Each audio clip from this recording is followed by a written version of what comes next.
Hey guys, welcome to this week's show. Really quick announcement before we jump into the interview with Dr. Bryan Spilmon. I'll be in Midland tomorrow, Tuesday, April 7th. Simply Midland. Check out their page on Instagram for tickets. There's probably still some available. 5:30 start time. So we'll see you down there. Okay, today's show is another Ephesians 5:11 show. Bring the light into the darkness, expose these evil deeds. When COVID hit in 2020 and things started getting shut down and free speech was starting to be suppressed, what I would consider life-saving free speech, it's crazy, getting deplatformed and videos yanked and all this stuff, freedom suppressed. It was kind of really unbelievable. And it sent me actually down a rabbit trail of how are we going to fight this thing and what's the law say?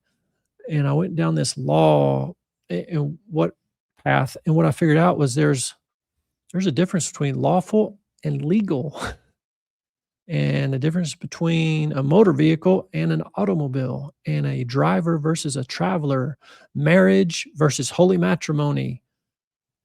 It's unbelievable. It's what I have this book right here on my desk, Black's Law Dictionary 1910, the second edition, 1,300 pages thick, just full of all these definitions.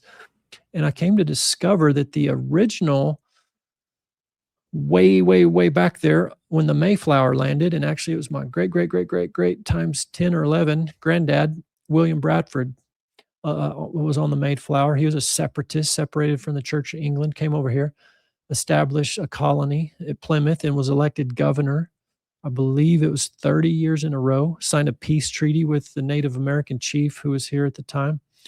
But it was William Bradford, that said the only government that's going to work in this land is the government where God's law, his truth, is written on the hearts of men. Boy, was he right. Because that has, from his time onward, things have gotten corrupted. At one point we were a constitutional republic with some freedom, and men had God's law written on their heart. And if you injured your neighbor, you went and made it right. Or if you injured his property, you made it right. And then there are these things called the Articles of Confederation, Constitution, Declaration of Independence, Bill of Rights. And somewhere along the way, things got corrupted. Follow the money, follow the central bank. Federal Reserve, 1913. I talk about all the time, 1910, Flexner Report, Abraham Flexner. Surveyed the land of medical schools and medical education curriculum, standardized all that. And that was Rockefeller and Carnegie that funded that study. But it shut down all the homeopathic medical schools. 23 homeopathic medical schools gone. Herbalist schools, naturopathic schools, got everything going, pharmaceutical, allopathic, treat a symptom only. That's 1910. 1909, that's the Schofield Study Bible that infiltrated all the seminaries. We've talked about that on previous shows. So a lot of things started happening in the early 1900s. A lot has happened since then. And just follow that money. But anyways, that rabbit hole that I was going down really exposed a lot of things and a lot of corruption, and answered a lot of questions for me about why it seems like the people are being played. And there can be good people in government and good people in medical field and seminary and all the things. But the system is corrupted. I think a lot of people, as far as government goes, now are starting to see that this two-party system, it's kind of just the same coin, different sides of the same coin. This Epstein class, there appears to be some other influence on our government outside the elected official and the will of the people. But the point of the show is not to upset you or cause stress. The point is to expose some things, shine that light into the dark, so that you don't submit your heart, meaning put your hope, trust, and faith that that thing's going to save me, because it's not, and you're going to go on an emotional roller coaster if you're waiting for the next election to save you. Unfortunately, I say that in love, but that's not where our hope, trust, and faith go. The kingdom, that's the solution. So keep seeking the kingdom first, abide in the vine, hear his voice, talk to him every day, have relationship, obey the voice. He'll lead you into all truth, and the spirit of peace will attend you despite the circumstances in the world. You can walk in peace, and you can help bring a piece of heaven into the earth through your true identity. So keep pressing into identity, God's identity. Know who he is, his character, his nature, his heart, and who he says you are. As we get this identity thing figured out more and more and more in our heart, not our intellect, the truth will come. Love God, love your neighbor as yourself. That's where the solutions are at, guys. So hope you enjoy the show, and we'll jump right in. Hi, everybody. Dr. Ben Edwards here. Welcome to another episode of You're the Cure. We have a great show today. I know I say that every week, but this really is going to be one of my personal favorite shows. And it's way different than anything not way different, but there's parts of it we've never talked about before.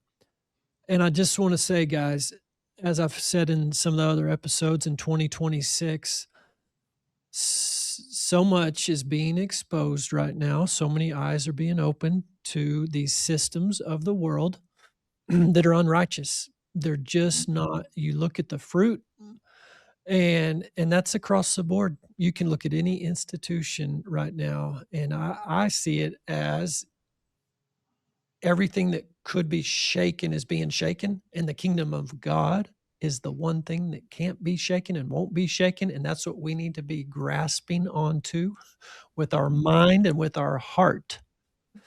So, with that in mind, we're going to talk about a lot of things today, but the goal is to point you back to the kingdom and seek the kingdom first. And we can talk more about what does that look like and what are characteristics of that, and when can we identify when we're accidentally not, oops, I got tricked and now I'm seeking something else, or got submitted to something else. And but we're also going to point out some fallacies and some untruths or some lies and some deceptions in various institutions. But again, for the reason being to set you free.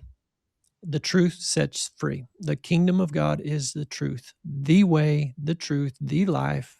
And there's one answer to all the chaos in the world right now. So I've asked Dr. Bryan Spilmon to come on today. I met Dr. Spilmon at Seeking Whole Health conference in Ohio last year. And speaking of that conference, he and I are both going to be back there. And I would invite you to check out their website, seekingwholehealth.com. As far as I know, there's a few tickets left. So get on that website. It's a great conference. I so enjoyed it. And one of my favorite speakers is Dr. Bryan Spilmon, a natural dentist. Dr. Spilmon, welcome to the show. Thank you for joining us today.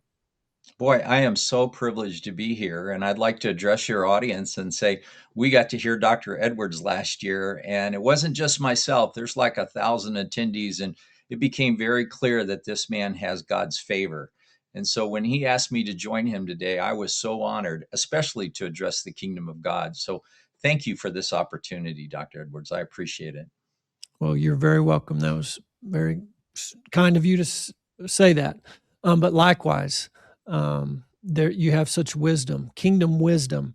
And maybe we can start right there. For those that, maybe have been in church their whole life. And I know this was me. And I don't know if I told you this story at the conference. I've told the audience before. My wife and I had trouble getting pregnant 18 years ago after 24 months of infertility. And I was reading in Matthew, seek ye first the kingdom. And I stopped in my tracks right there, didn't even finish the rest of the verse that we all know says, and then all these things will be given unto you. I didn't even get to that part, but just seek ye first the kingdom hit me like a ton of bricks that day. And I got my wife and we looked at that. We got on our knees and prayed and said, God, we're not seeking the kingdom first. We're seeking a baby first and other things. But primarily it was a baby and a big family. And it was such an emotional roller coaster. So we laid that down in our heart that day.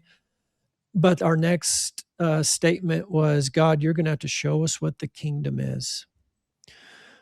And it's been an 18-year journey of that and trying to seek the kingdom. I'm not saying I'm perfect by any means, and I don't have it all figured out. And I do want to also start there. And I know this is Dr. Spilman's heart too.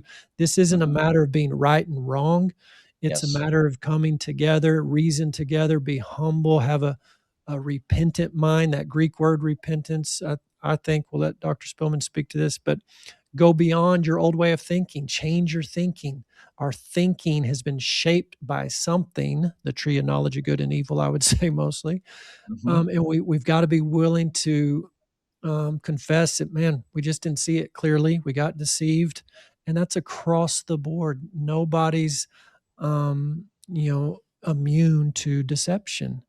And so, Right. in the areas I'm still deceived too. So again, not coming acro trying to be humble and not say we have it all figured out, but I can tell you Dr. Bryan Spilmon has a lot figured out when it comes to how the world works and how the kingdom of God works. So, Dr. Spilmon, I'll just jump in with the question of how would you define the kingdom of God?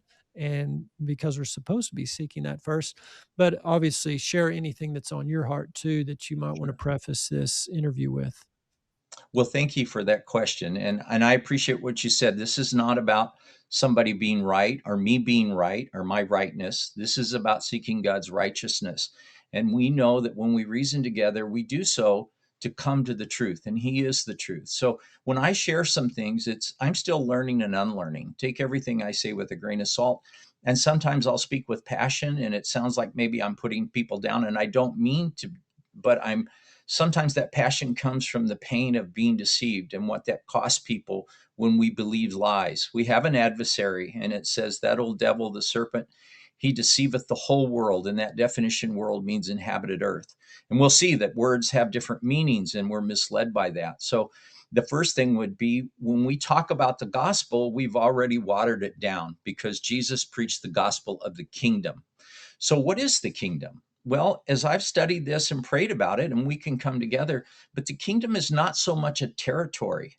The kingdom is the right to rule, and the kingdom is within us. So, the kingdom is in our hearts where the will of God prevails. That's what we talk about kingdom. And when we say the kingdom is not food or drink, but the kingdom is righteousness, righteousness is the state we ought to be in, way God created us to be in.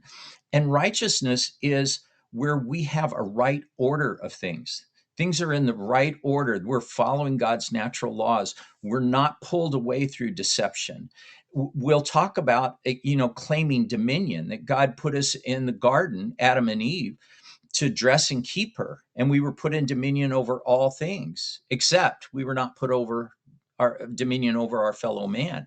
And we understand that dominion, again, once again, it's not control, it's the right to rule by putting things in proper order. So that proper order begins with God being first. He's the king, He's the righteous one. We are kings, but He's the King of kings. And so Jesus came to redeem us from an inauthentic authority, to put us under the authentic authority so that we could be free souls under men. Unfortunately, most of us exist as properties of the government in some shape or form because we've been deceived. And some things that I thought were good that I later found out are not good. And so when I'm talking about kingdom, I'm talking about we look at what God says in His commandments. When He says, have no gods before me, what it's really saying, that gods is little g's, so it means rulers. And Dr. Edwards, I don't think that that preposition before is instead of me. We're not supposed to have any rulers apart from God. He's to be our ruler. That's the authentic authority that we're under. Anything else is an inauthentic authority, and Jesus would not have redeemed us only to have us go racing back under a false authority. And I say that because those rulers that we submit to, those could be kings, or those could be prime ministers, or those could be presidents, or those could be governors, or mayors, or sheriffs, or police officers. And you're saying, Brian, are you saying we shouldn't honor those people? No, God says honor all men. But to honor does not mean to submit or obey. Honor means to respect. And the way you move into dishonor is you argue. So you don't argue with people over these things. That won't get you anywhere. You don't debate with them. You show them honor, and you do so by being respectful. But that doesn't necessarily mean you submit or you agree to what they're saying, because those are not our authority. We're told to honor all men, love the brotherhood, fear God, and honor the king. Well, those forms of honor are all respect. The only one we fear there is the true authentic authority, and that's God. And we fear him because he created these commandments, these natural laws. He brought chaos into order, and he did that by creating natural laws. And those natural laws have consequences. And if we violate those natural laws, there's consequences that are very unpleasant. And that's what we fear. It's not that God doesn't love us. It's just he's created a system and he's given us a guideline on how to operate in this kingdom so that we can have the fruit of the Spirit. But if we violate the laws, if we start submitting ourselves to other people and other rulers, then we're going to find ourselves in trouble. That being a free soul under God means that we are sovereign in the point that we can govern ourselves, and that's a right. Only God gives rights.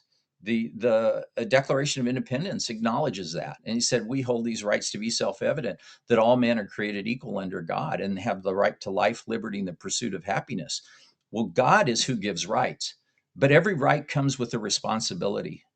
And if we abdicate that responsibility to someone else, even if it's an elected official and we think they're a righteous individual, the problem is we gave away our responsibility. We compromised our rights. It's costing us. We're losing liberty. There's only God gives rights. Now, man will give privileges and benefits. He may call them rights, but they can be taken away. They're used as a way to entice people to give up their liberty so they will submit to someone, and they do that through a contract or an agreement, a covenant, sometimes a treaty. Am I going too far on this, or? No, not at all. The question or the thought I have is going all the way back to the garden, God's original intent, his original design, bringing the kingdom into reality of the physical Yes. realm. And he specifically said to Adam, take dominion and rule over the birds in the air, the fish in the sea, the beasts of the field, and over all the earth, as Dr. Spilman said, not over fellow man. Mm-mm. So God gave that clear instruction, and that's how it was to be. And eating from the tree of life only, not the tree of knowledge of Yes. good and evil. But boom, we get deceived. He gets deceived, and Eve deceived and eats from that tree of knowledge of good and evil. And then boom, we're out of God's order, his design, his plan. And now men start ruling over men and governments come into being. This is getting more broadly, but now we have all kinds of Mhm. different quote unquote governments, whether that's a Yes. republic, a democracy, a socialism, communism, all the different ones. You could speak to that more than me, but everyone knows we're kind of in this point of chaos here. And some people are realizing a lot of our rights that we thought we had, we've given up. But I guess my question is, I'm in agreement with everything you're saying, but here's where we are today. And how do we get back to God's way? Can we get back to God's way? And what about submitting to Caesar and give unto Caesar what is Caesar's? That's a big loaded question, but kind of unpack Oh, some of that for us. I can't wait to go there. Well, let's go back to that originally when we're saying, what is the solution? Well, God has always given us the solution. It's the seek to kingdom. Mm, But because we are so easily deceived, it's interesting to me that in Deuteronomy, God is speaking through a prophet, and he said, today I'm going to lay before you blessings and cursings, life and death. And then he says, choose life. Well, I'm old enough that I remember a group that if you'd have said something like that, they'd have said, well, duh. But think about that. He had to tell us to choose life. And I think, well, okay, then I go to Proverbs and it says, hey, Bryan, there's a way that seems right to you that in the end will lead to death. It's meaning on my own, if I go to the tree of knowledge, I'm not going to be able to see the correct choice between what brings life and what brings death. And then when we get into the last book of the Bible, Revelation, and we're in chapter 18 and we're at verse 4, and it says, I heard another voice from heaven saying, come out of her, my people. Her is Babylon. It's this system, it's this worldly system of things, whether it's socialism or democracy or a republic, it doesn't matter. It's this worldly system. And God is saying, come out of her. Who? The lost people? No, my people. From the very beginning, he has to tell us we need to choose life. There's a way that seems right to us, and we're going to make the wrong choice apart from him. And then the very end, he's having to call his people out of the wrong kingdom because once again, we've been deceived and we make the wrong choice. So the solution is we seek the kingdom, but first we have to come out of Babylon. And Babylon is this world system. Babylon is a mercantile commercial system that we don't even realize that we're in. That's part of the reason they call it Mystery Babylon, because we're in this system and we don't understand that we're in this system. And we're confused because, and again, I'm not trying to make anybody wrong. I'm not trying to offend anyone, but we discussed this earlier. Some people think if we could just get back to the Constitution, that somehow the Constitution is this divine document and these men were inspired by God to create the Constitution. And I will just share with you, I don't think so. If you look at closer, you'll see that we had the Articles of Confederation first, and then they replaced it with the Constitution because they said it was weak. And they listed all these things. As the joke that I like, since I'm a dentist, is they will say, well, it didn't have enough teeth. Well, Dr. Edwards, I know what you do with teeth. You put the bite on somebody. And a constitution was created so that we could, it wasn't to perform, create a more perfect union. And it was certainly not we the people. These were men that gathered from certain states. People didn't want the Constitution. This was pushed on them because we had to raise money so we could pay our debts. Nobody was going to invest in us unless they were able to pay it back. So the Constitution was created. And we talked about this. If you go and look at Black's Law Dictionary and you look up the term constitutor, it'll tell you one who creates a constitution. And then the second one, which is really important, is one who creates the plan or scheme to pay the debt of another. So what does that mean? The Constitution was created so the citizens would be responsible for the debt of the country. Well, the Bible tells us if you're going to be debt for someone else, that's called surety, and we're not supposed to be in surety. If we join hands and swear to our neighbor that we'll be surety for the debt, God tells us to humble ourselves and don't even close your eyes. Do anything you can to get out from underneath that situation, because that surety will make you a slave to that agreement. You will be under that. It's a violation of God's original commandments. When we get down and we talk about graven images, and we'll go down a little bit further and we'll say that honor the Sabbath.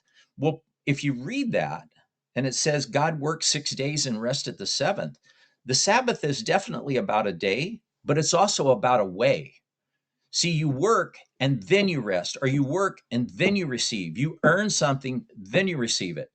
But if you go into debt, or you make yourself for surety for something that you can receive today and pay for it later, or even have our children, or the way this is set up, our great grandchildren will already in debt to the United States, because we're the richest country in the world, and yet we're the most indebted country in the world. How can that be? It's because we have a debt-based economy, and our economy is based on the surety of the citizens. They're put as surety. It happens at our birth. But let me get back to this, where when you put yourself in debt, that debt, or whoever owns the debt, becomes a ruler to you, and you become a slave to that.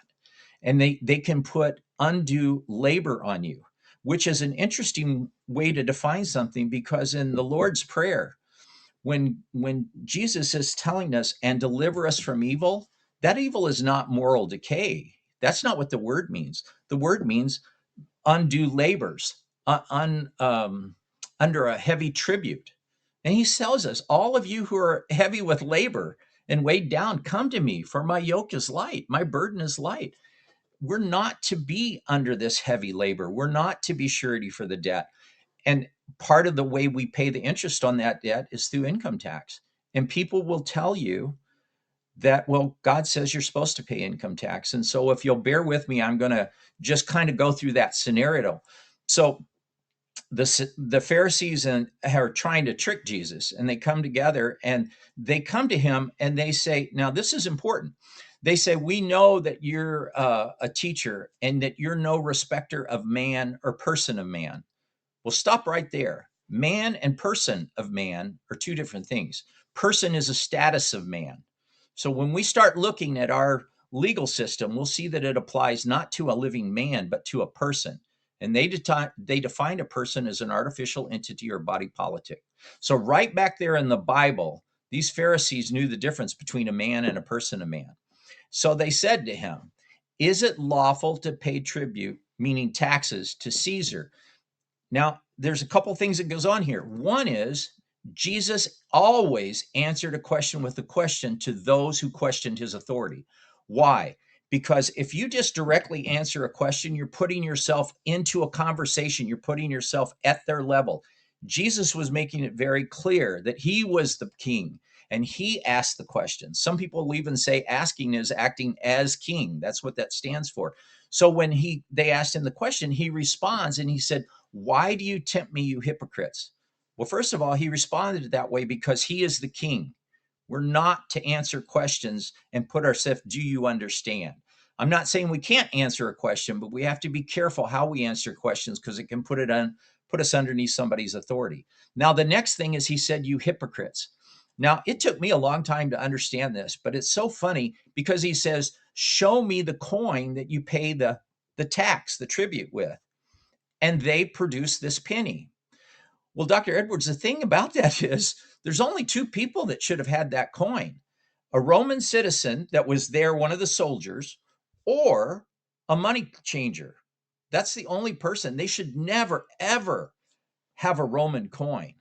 That would be like me going into the church and going up to my pastor, and I'm in charge of helping men deal with pornography. And I say, "Dr. Edwards, is it all right for me to look at pornographic magazines?" And you say, "Well, show me one." And I go reach in my pocket and pull one out and say, "Well, I got it right here." See how he said hypocrites? You're not supposed to have a graven image. You're not supposed to be carrying those coins, but yet these men had these coins in their pocket. You see how that convicted them right there that they're a hypocrite? They should not have had that coin. You had to pay your taxes in the Hebrew money. That's how it was assessed. But then there was an exchange rate, and that's where the tax collector assessed it high tax. And then he also would get you in the exchange rate because you had to take the Hebrew money and exchange it into the Roman money. And that Roman coin that you paid the tax with, he's the only one that touched it. So they should never have had that in the temple to begin with. That's why they're a hypocrite. And then Mm. Jesus says, "Okay, so whose image is on the coin?" And they said, "Caesar's." And then he said, "Well, whose image do you bear? Give to Caesar what is Caesar and give to God what is God's." He's not telling you to pay taxes. What he's saying is, whose image do you bear? If you're created by God in the image of God, and you have a divine design within yourself to bring yourself into righteousness, then that's what you need to pursue. But if you have, either through fear, fraud, or force, been put into a contract where you have to submit to another person, then we need to honor that contract or come out of that contract with honor. And most of us at birth are entered into a contract that we don't even realize, and we become property of the state. And so the whole thing about paying taxes to Caesar, and this, look at how much we pay today. Back then, when they wanted the Israelites were trying to come out of Egypt, they paid 20%.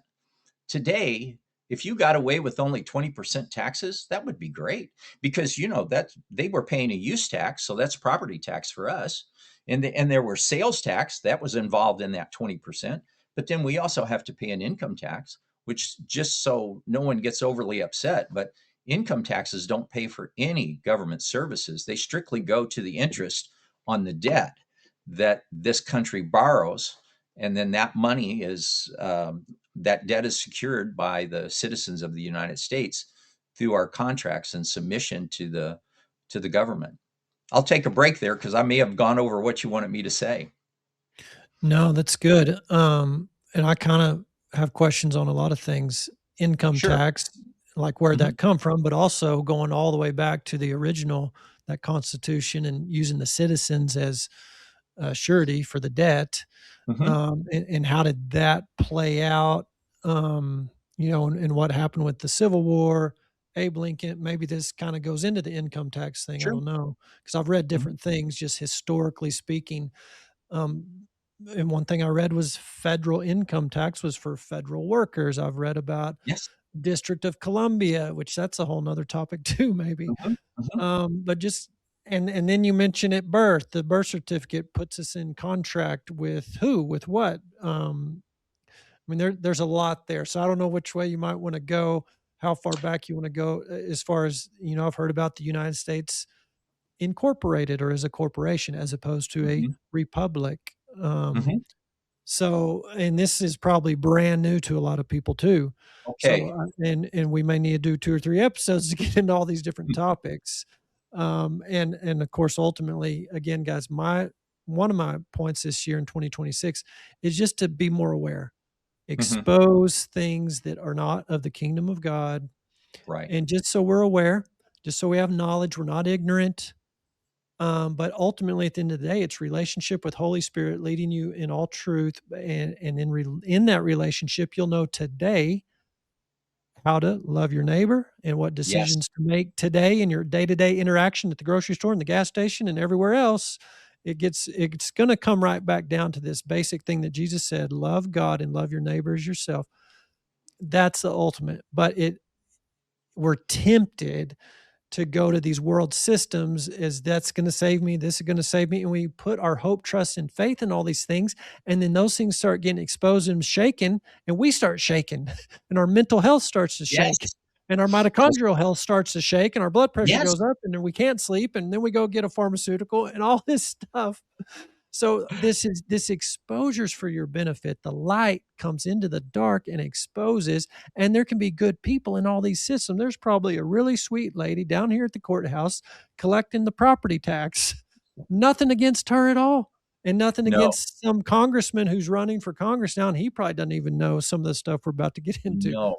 So this is for one purpose, to set you free, and the only thing that can set you free is the truth, and that's a person, Jesus Christ, from the Yes. kingdom Amen. of God. And how can we get back under that authority? And of course we can right now in our heart for sure. How does that manifest in the physical? And we'll get into all that maybe. So Yeah. sorry, Brian. Went off on a No, no, little I'm so tangent there. glad you said that because that's the whole point of this is we're seeking the kingdom and it's not about making people bad. So I'm just going to use my own personal experience. I was trained as a regular dentist and practiced that way for many, many years. And there's a lot of things that even today, some dentists will hold some misconceptions that common sense just tells us is wrong. So I would place fillings when I first started. I would place fillings in people's teeth that were 50% mercury. Now, if something's been irradiated, that can be more toxic, but a naturally occurring element, the most toxic, is mercury. And a filling that we were using, we call them amalgams or sometimes silver fillings, but those fillings are 50% mercury and we know they come off as a gas.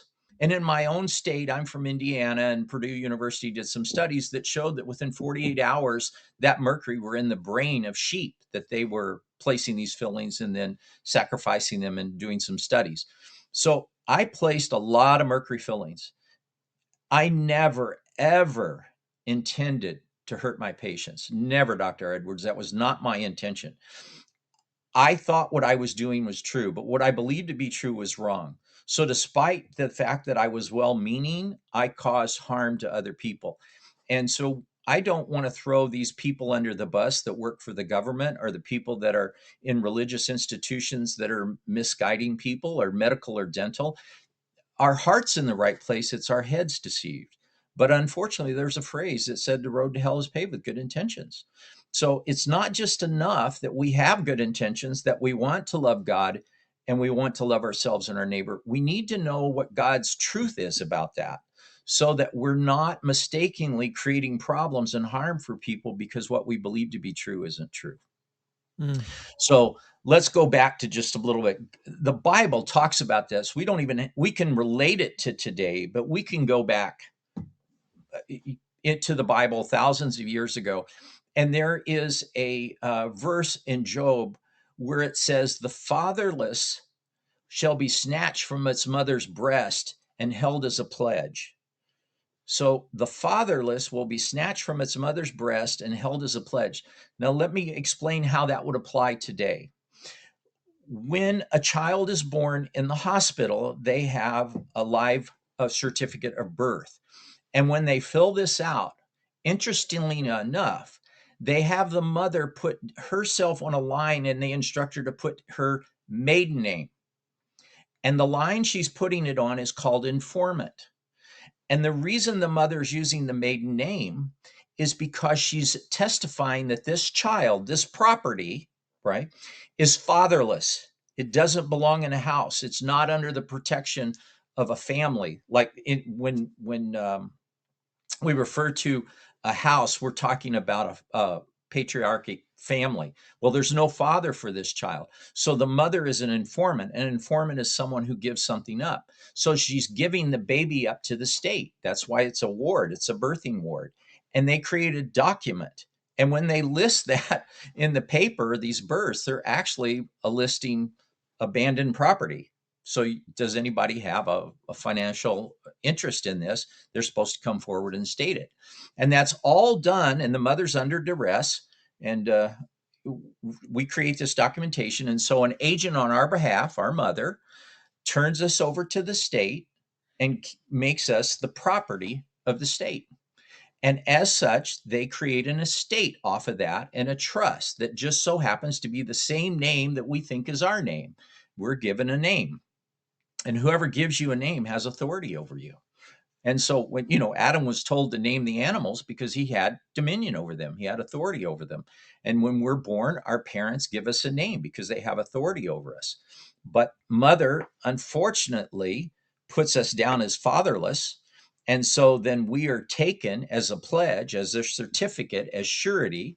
We become property of the state through the birth certificate, and that goes to vital statistics, and then that goes to the Secretary of State, and then these are put together, and bonds are created off of these, and then you bundle those bonds together, and we have what's called on ledger and off ledger. And so you might look at the United States in one perspective and say we're the most indebted country in the world, but if you looked at the off ledger based on the surety, we have trillions of dollars. Unbelievable. That's why people do business with us. Why would anybody do business with a country that's bankrupt? Because Mm. off ledger, we're not bankrupt. We pledge the labor and the property of people. And that labor is, when we pledge the labor, that labor is why we have to pay income tax, because our labor is pledged. And we think the Constitution is supposed to protect us. But if you look at that, when they say, well, we have these rights, let's revisit this. Rights only come from God. They don't come from man creating a piece of paper. So they're not really rights. They're actually privileges. And on top of that, you're charged for them. And people will say, what do you mean, Brian? And I'll say, well, it's not, what are the first 10 amendments or rights called? They're called the Bill of Rights. It's a bill. You were being charged for this. The bill is something where you charge something to someone. And so part of your liberty was taken, and part of that liberty was your labor. Another part of that liberty was your property. Your children become surety. Another part of that is that we don't own land in this country. We have legal title. And originally there was the true title, and the true title got converted. It's called equitable conversion, and it got split into two titles. One is the legal title, and the other is the beneficial interest title. And so if you look at that, you'll say the legal title is the apparent right of ownership, where the beneficial interest belongs to another. Well, what does that mean? So we go out and purchase a car. And so I give them the full amount to the car.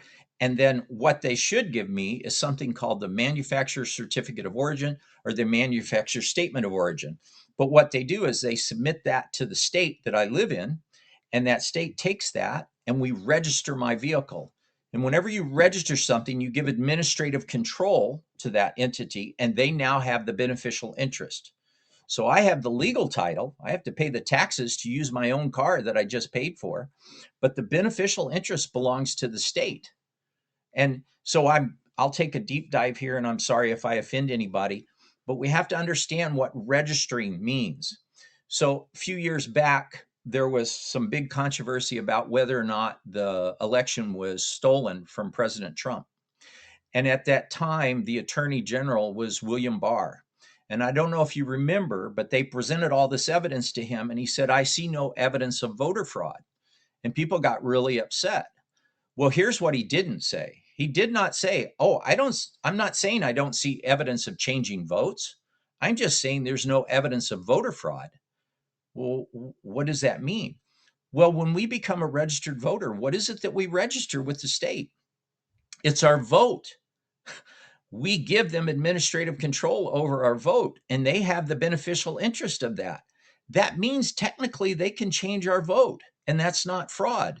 But we're not aware of that, that in the registration process, we gave up that administrative control. We've lost a certain part of our liberty when we do those things. Does this make Wow. sense? That yes, it makes more sense on the vehicle because this Mhm, manufacturer certificate of origin, MCO, mhm. I've never seen a document with those words on it with my name on it for my vehicle that I No. have. So that document is with the state. And Mhm. if I don't do the yearly registration down at my courthouse and pay my $76 and get my tag, then that property can be taken from me or even my land. It's real easy to Yes. understand with land.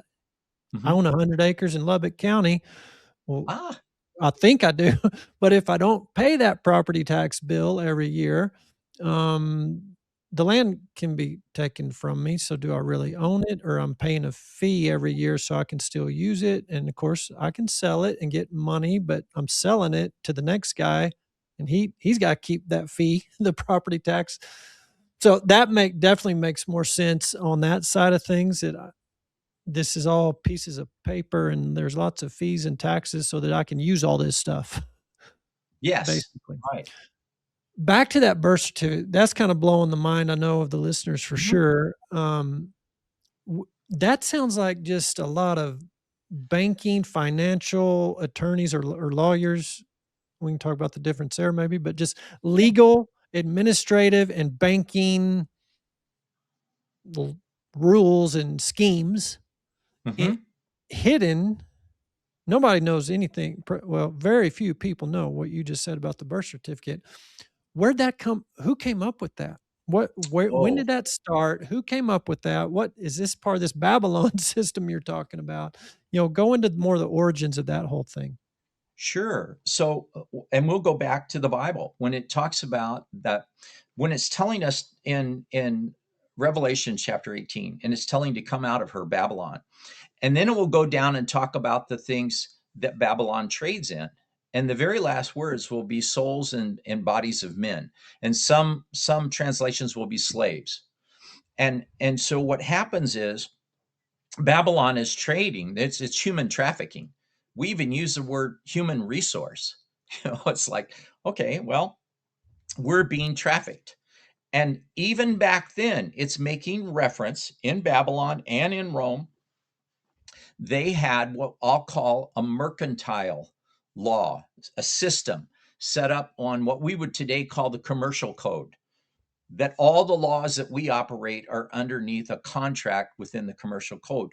Common law doesn't exist on the ground anymore. There used to be different dominions, as you mentioned earlier, when it talked about the birds of the air and the fish, and then the things that were on the land, because there were dominions based on jurisdiction of the air, the land, and the water.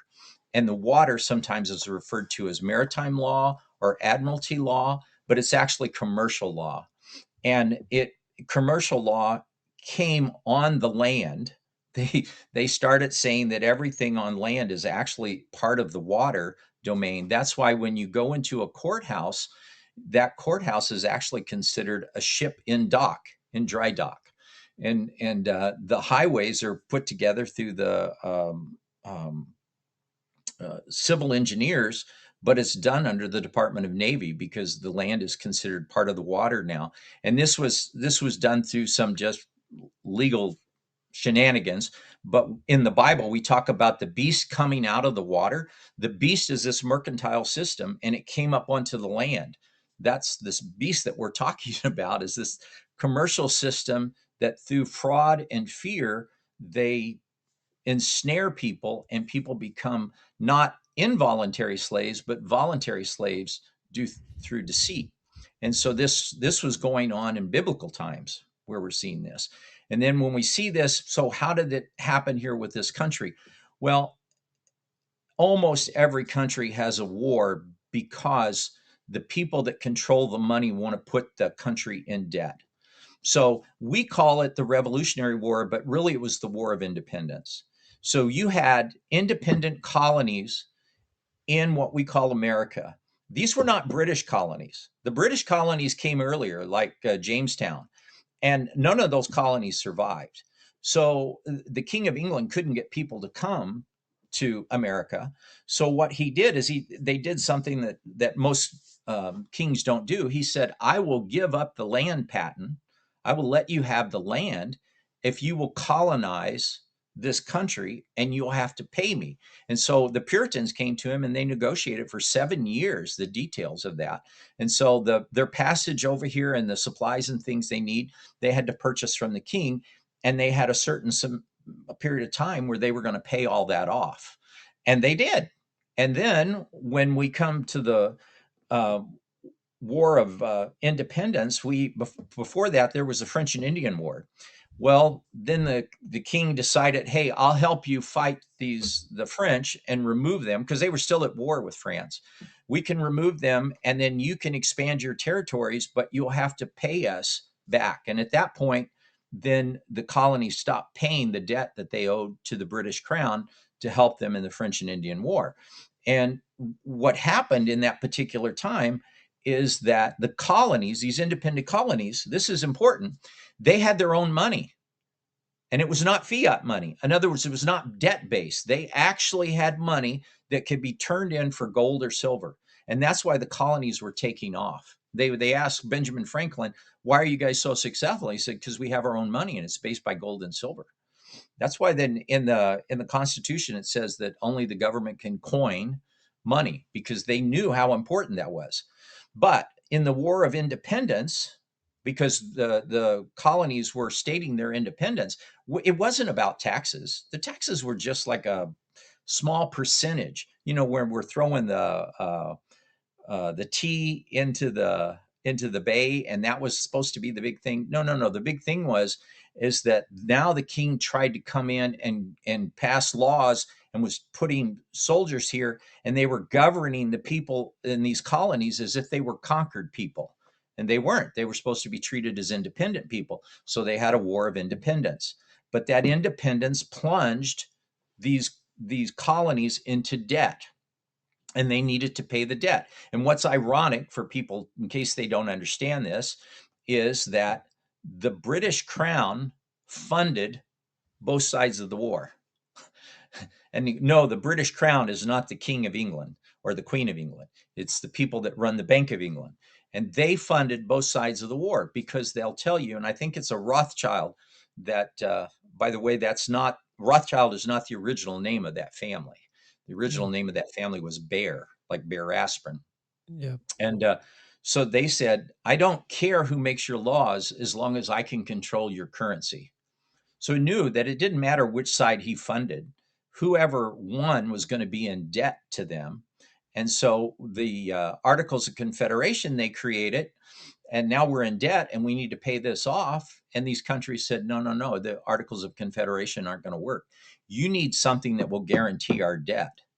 And so different representatives from different states, not we the people, we the states, got together to create the Constitution. And they tell you why they did it. But when you read the different things that are in there, it's about honoring contracts. You cannot make any law that can impede a contract. Why? Because these contracts that they were entering into, they needed them to be upheld no matter what happened. And so when we look up the legal definition of a constitutor, one who creates a constitution or a plan or scheme to pay the debt of another.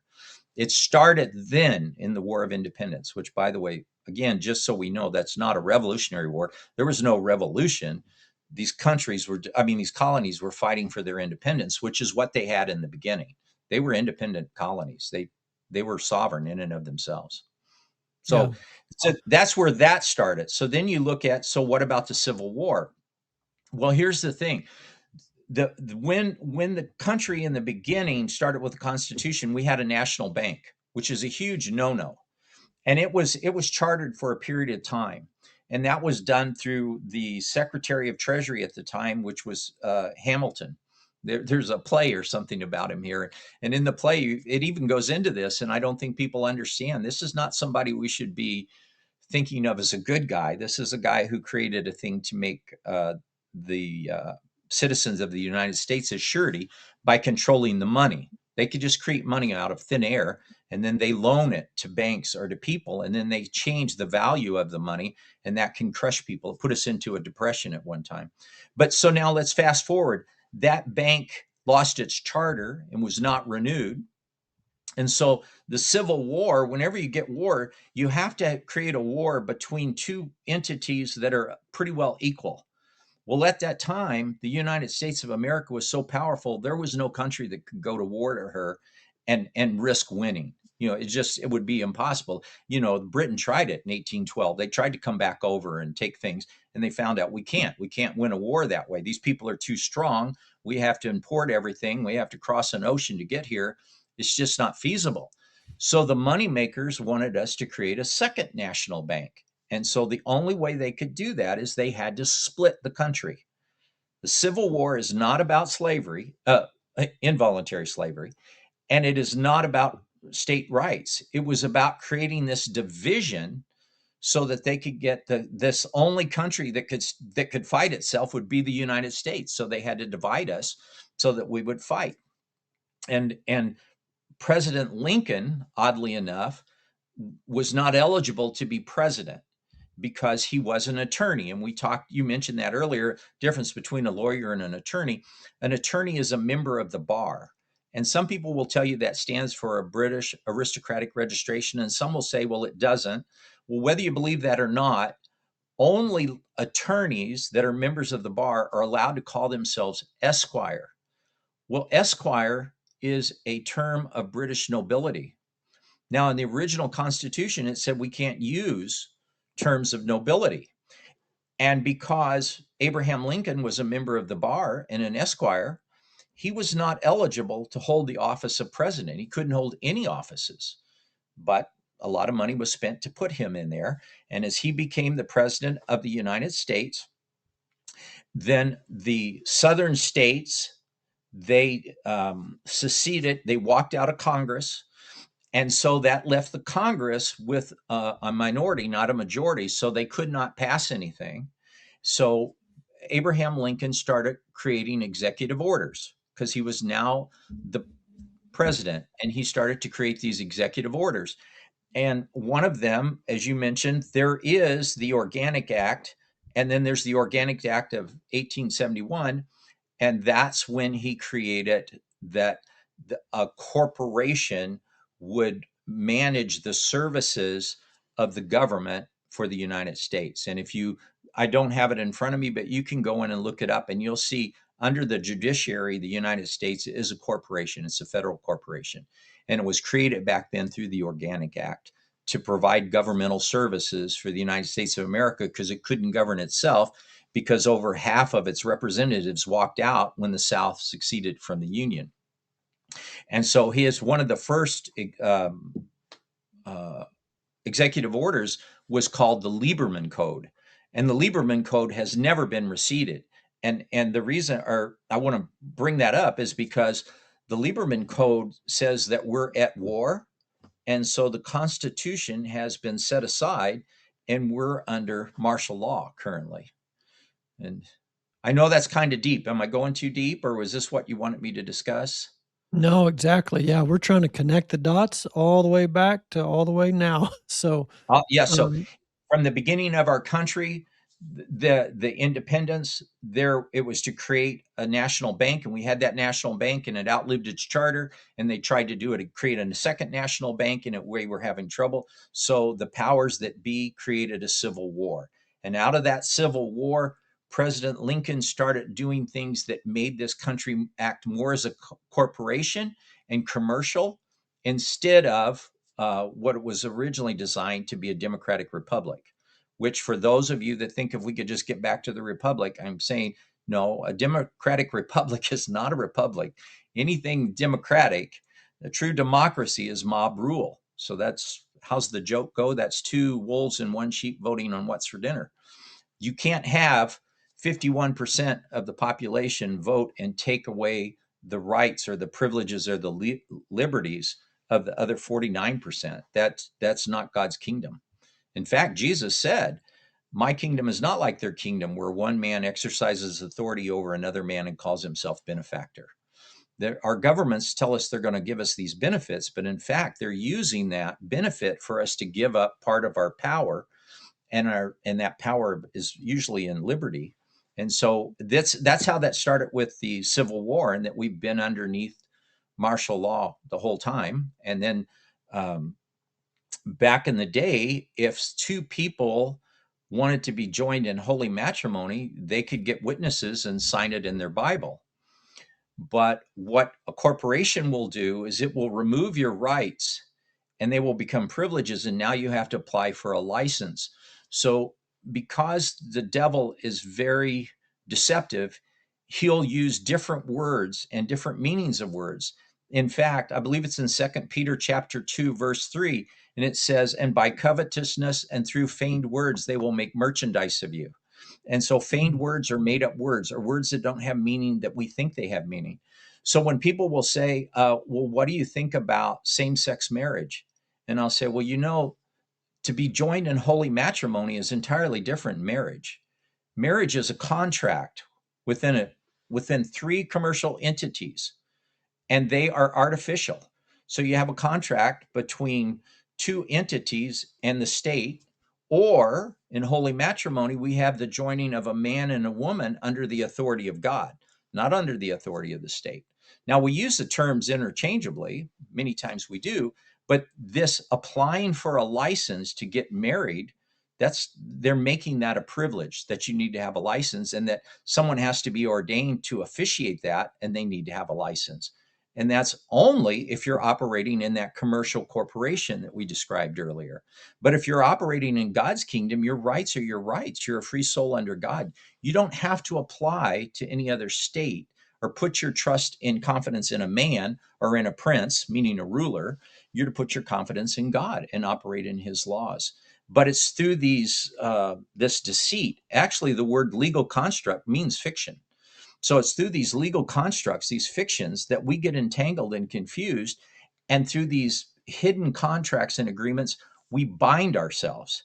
And Jesus explained what's going to happen. Look, I'm going to go down to Jerusalem.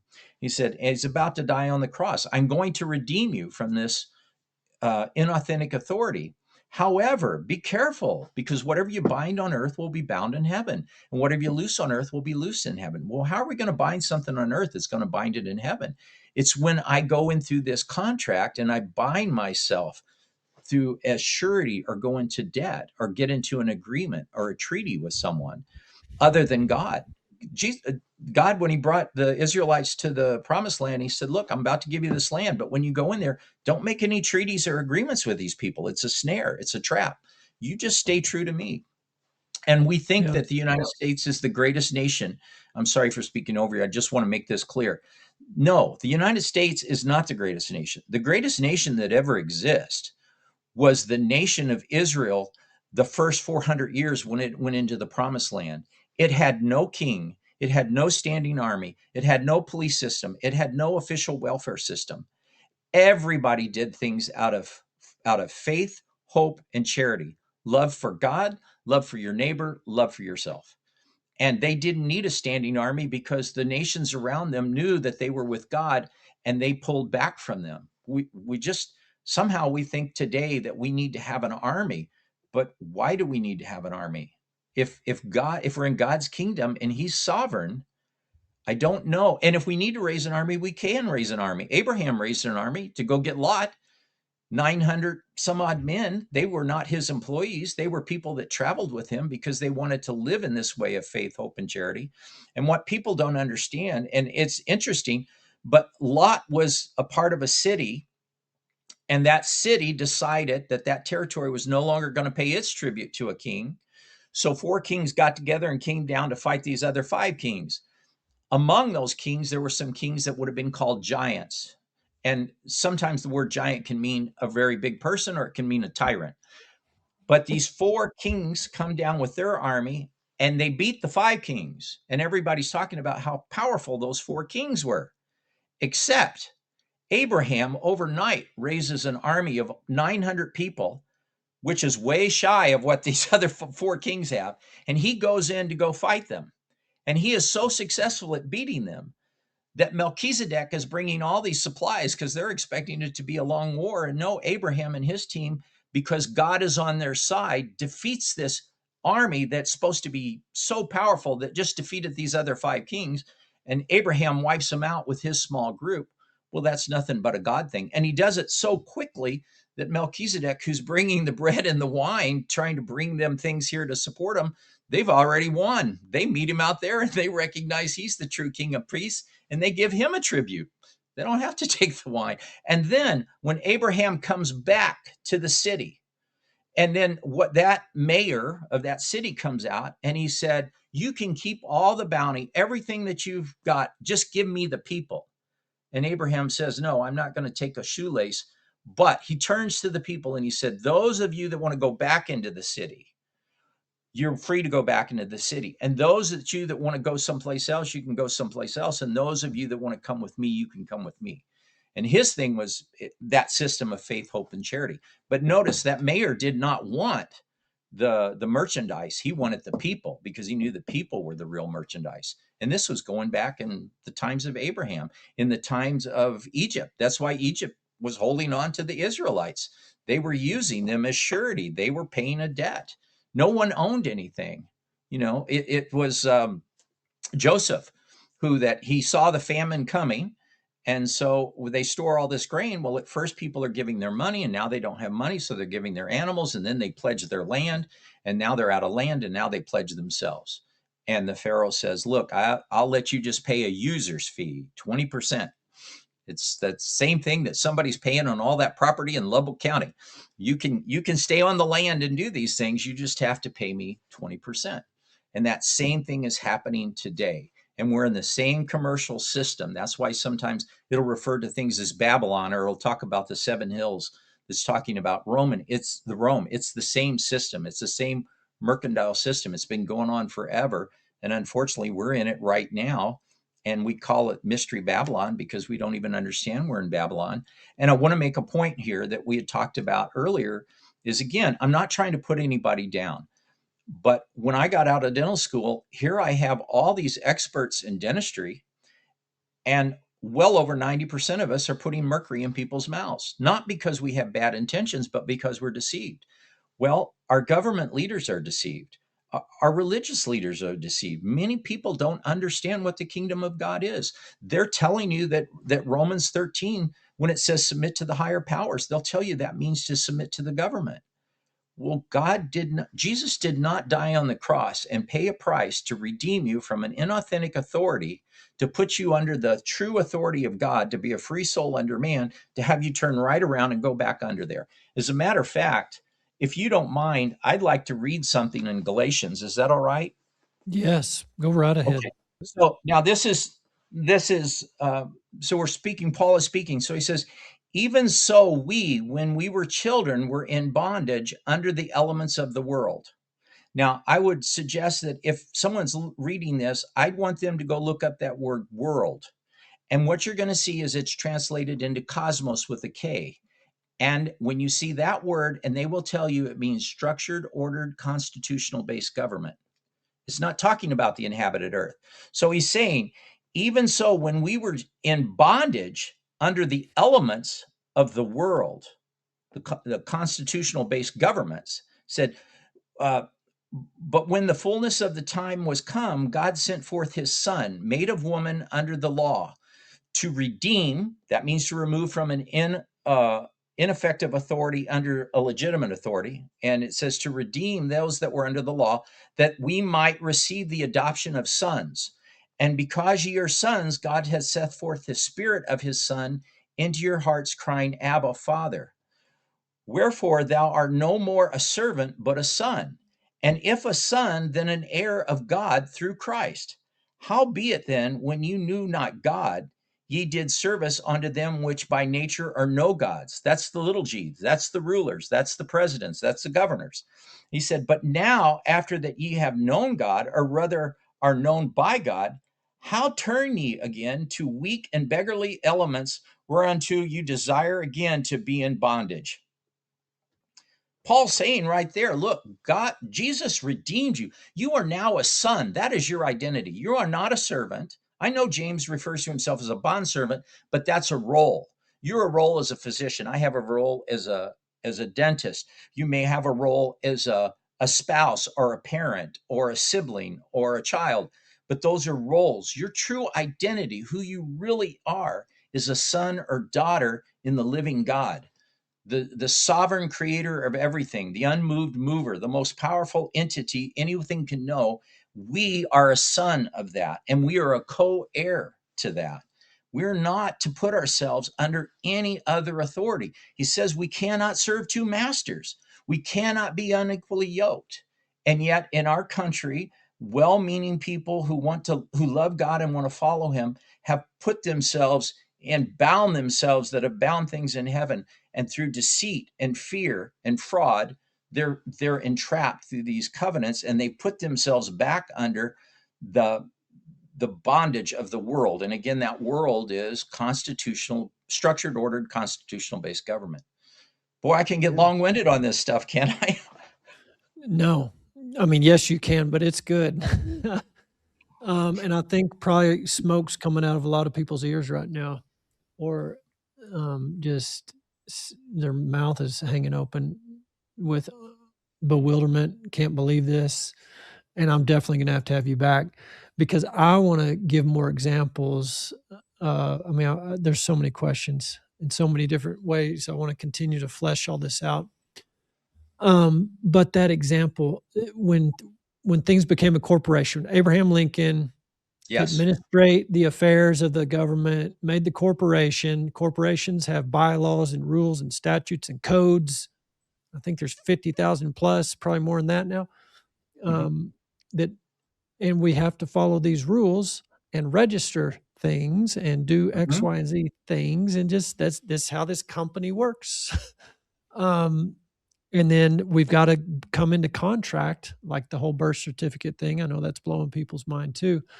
Um, but because in the background, hidden, is these entities and rulers and people that want to control. Mm-hmm. They want to rule the world. And the Bible's clear about the ruler of this world Yes. and that we are not a citizen of this world. We're a citizen of heaven, and we are Yes. seated in heavenly places, and we are in Christ and he's in us. And that's part of the reason I wanted to bring Dr. Spilmon on it, just to set this contrast up that this world we're living in versus God's original intent and what Jesus came to redeem us and get us out from under the authority of that other kingdom. These are just key concepts. And I know it can cause some mental distress or, you know, understand patriotism, and especially this year, 250-year anniversary of the United States, 1776, and all that. And it can be mentally challenging and hard. And I would submit to the audience to consider it could be, because it was for me, is I'm putting my hope and trust and faith and happiness and security and I'll say peace, but it wasn't true peace, confidence, and all this in these world systems. If I can get the right politician in, if I can get Mm-hmm. the 401k and the stock market's doing good, and if I can get all my ducks in a row and get a good mortgage interest rate and get a big enough savings account and whatever, fill in the blank things. If my favorite team wins a national championship, Mm-hmm.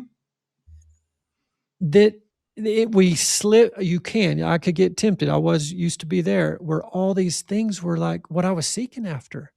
Mm-hmm. And if I could get all this kind of lined up just right, I would feel pretty good and feel pretty confident and feel pretty safe and secure, and I'm going to be okay, and just live my life, not get into all these deep things and conspiracy theory things and whatever. And that gives, I don't want to talk about all that, but here's the problem, guys, is what we're seeing in the world right now. And as we at the top of this show said, all that stuff's getting shaken.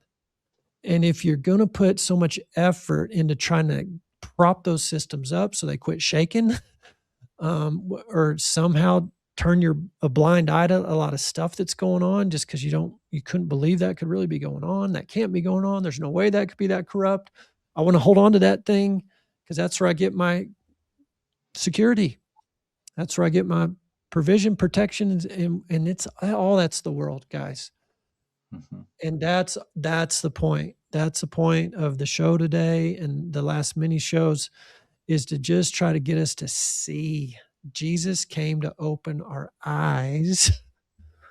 And really it's given us his eyes. And so we have more clarity in our heart when we see all this in the world. And because I believe Jesus in us is supposed to actually influence all that. And I don't know how exactly practically this works, and maybe that's what we can talk about in a future show, Dr. Spilman. I'd love to. Because I'm a real practical guy. Okay, what do I do tomorrow? If all that birth certificate, my automobile's registered or my vehicle's registered, which that's another example we can get into the next show. The right to travel. No, it's restricted. You've got to register. You got Yes. to have the driver's license to have permission to travel. That's a whole nother rabbit hole. But there's all these privileges. There's a bunch of them. We could spend the whole show just opening the eyes to, oh, wow, yeah, I've got to have permission to do all this stuff. But anyways, back to my point is I think that whole system is going to continue to be exposed and continue to shake and crumble. And people are going to crumble and shake with it. And it's not going to be pretty. So let's recognize that and start seeking the kingdom first and talking to God about it and develop that relationship and abide in the vine. That's how life is going to flow into you. And that light can shine into your family, your neighborhood, your coworkers, your sphere of influence, the kingdom in you. And that's how, as Jesus prayed, and I'd love to get your thoughts on this Lord's Prayer that you mentioned part of it already, Dr. Spilman, but Yes. we're out of time.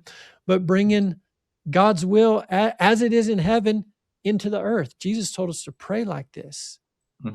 So I translate that into it's not going to automatically happen. Why would we be praying for that to happen? Maybe there's a part we have to play. There's something we need to see different, believe different, and therefore speak and act differently. So, I mean, we're scratching the surface on this thing. I know a lot of this was crazy and new to people if you never heard this, but we'll have to have Dr. Bryan Spilmon back on the show to just talk more about these things. Again, with the intent of ultimately pointing everything back to God. He loves you. He is love. He sent his son, who is the truth, to set us free, open our hearts and our minds and our eyes to all this so that we could walk in love and affect the physical realm. Dr. Bryan Spilmon, thank you for being with us today. I'll give you the last word. Any thoughts to what I just said or closing comments before we say goodbye? I agree with you. And I hope that I know my words may be new to people. I'm not trying to offend anyone. And I'm still learning and unlearning. This isn't about my rightness, but this is about seeking the kingdom and his righteousness and coming to know the truth. And as we apply that truth in our lives, we make ourselves free. We have to abide in the word. And the word is the logos, it's the spirit. Jesus was the logos, the spirit of God. It's not words on a paper. That's Rima.